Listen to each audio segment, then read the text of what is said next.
Wake us up before you Coco. Welcome to MsMojo, and today we're counting down our picks for the top 10 Coco Easter eggs. Before we begin, we publish new content every day, so be sure to subscribe to our channel and ring the bell to get notified about our latest videos. For this list, we're uncovering the best Easter eggs, shoutouts, and sneaky cameos hidden in this musical Pixar film. Since it's pretty hard to talk about this movie without giving away huge plot points, a spoiler warning is in effect. Number 10. A really old Mac. Sorry, senora, it says here no one put up your photo. In 1986, Steve Jobs invested in a little company called Pixar. Although he later sold it to Disney, his investment helped the studio become successful. Coco gave a shout out to the legendary Apple guru with a sneaky Easter egg. After Miguel ends up in the land of the dead, he visits the Department of Family Reunions and sees his ancestor Imelda screaming at an employee. That devil box tells you nothing but lies. The employee is working on an 80s-era Macintosh computer, until Imelda breaks it. The device may look old, but it sure paved the way for future innovation. In a movie about connecting with one's roots, the bulky Mac fit perfectly. Number 9. Cars. Right before Miguel strummed his way onto the big screen, Lightning McQueen zoomed into theaters in Cars 3.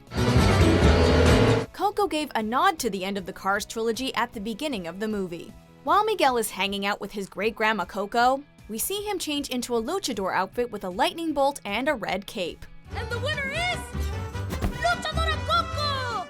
Lightning would definitely appreciate both style choices. As the symbol and color cover most of his body, he'd probably also get along with Miguel, since both energetic characters perform well in front of crowds. Maybe they'll team up when Miguel is old enough to drive. I used to run like this, but now I run like this, it's just way faster. Number 8. Nemo's Mexican Vacation. When the clownfish Marlin lost his son Nemo, he really should have checked Mexico. While Abuelita Elena is teaching Miguel about the importance of family, we can spot a Nemo figurine in the background. Abuelita runs our house just like Mama Imelda did. The little fish can also be spotted on a table of mythical creatures called alebrijes.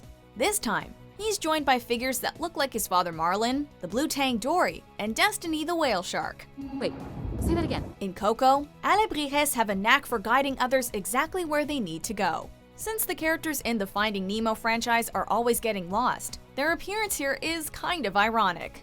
Number 7. Sid's t-shirt? Let's go home and play. Do you remember Sid? He was the creepy kid with the skull t-shirt who abused toys in the first Toy Story. Jeannie's all better now. After watching Coco, we're worried that he may have met an unfortunate end. Miguel enters a Land of the Dead battle of the bands in order to win a chance to meet his hero. What color is the sky? Ay, mi amor, ay, mi amor. While watching a montage of the other performances, we can see a musician wearing Sid's classic shirt. Does this mean something went horribly wrong for the toy bully? From now on, you must take good care of your toys! Or does the spirited performer just shop at the same Hot Topic as Sid does? We'll let you decide.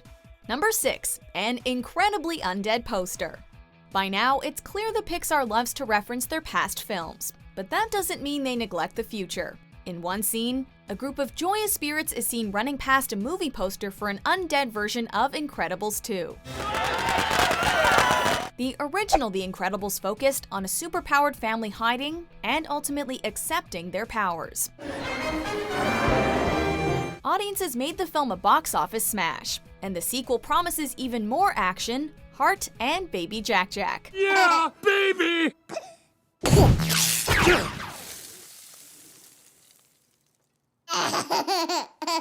We think it's safe to say the celebrating spirits in Coco represent everyone's excitement for 2018's Incredibles 2. Number 5. Cameos from Mexican celebrities. The creators of Coco found creative and hilarious ways to pay homage to the famous Mexican painter Frida Kahlo. How did you get in here? But she isn't the only Mexican celebrity to make an appearance.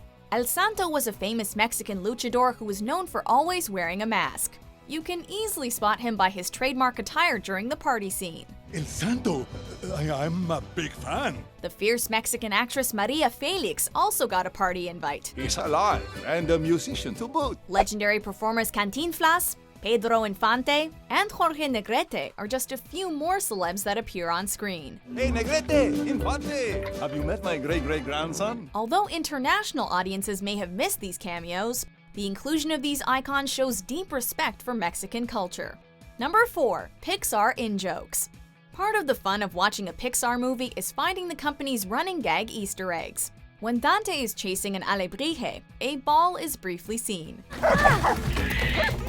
The pattern is the same as the Luxo ball, a toy that first appeared in Pixar's Breakthrough Luxo Jr. And some of the creative people behind that short attended the California Institute of the Arts. Since these animation students studied in classroom A113, the number appears in many of Pixar's films, including Coco. And if you're feeling hungry, Miguel can always order from Pizza Planet. No music. Keep those homemade Easter eggs coming, Pixar. Pizza Planet.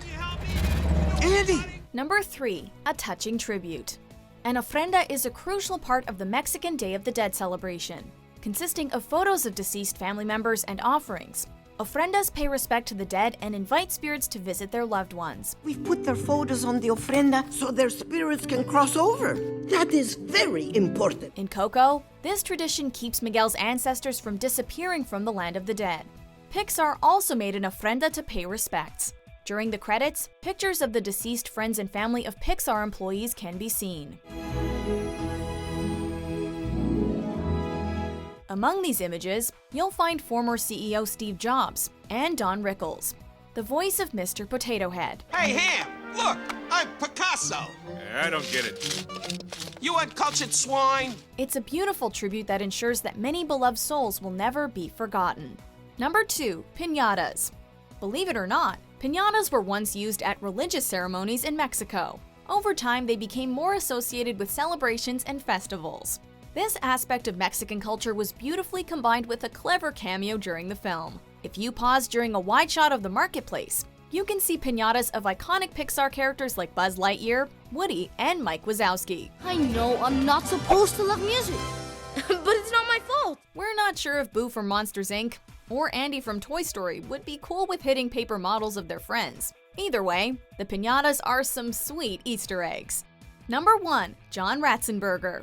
John Ratzenberger has the distinction of appearing in every full-length Pixar film. Whether he's playing a monster, supervillain, or piggy bank, audiences always welcome his voice. Very good. Ratzenberger's cameos are either instantly recognizable or insanely easy to miss. All right, here you go. Your new expanded console is up and running. And Coco definitely falls into the latter category. When Miguel first enters the land of the dead, we meet a deceased man named Juan Ortodoncia on his way to visit his living family. Right after we see him flash a metallic smile, you can hear the familiar sound of Ratzenberger's voice. Your photos on your dentist's ofrenda. Enjoy your visit. Gracias. This compact cameo may be brief, but it still continues one of Pixar's best traditions. Wait a minute here. They're just using the same actor over and over. What kind of a cut-rate production is this? Do you agree with our picks? Check out these other great clips from MsMojo and subscribe for new videos every day.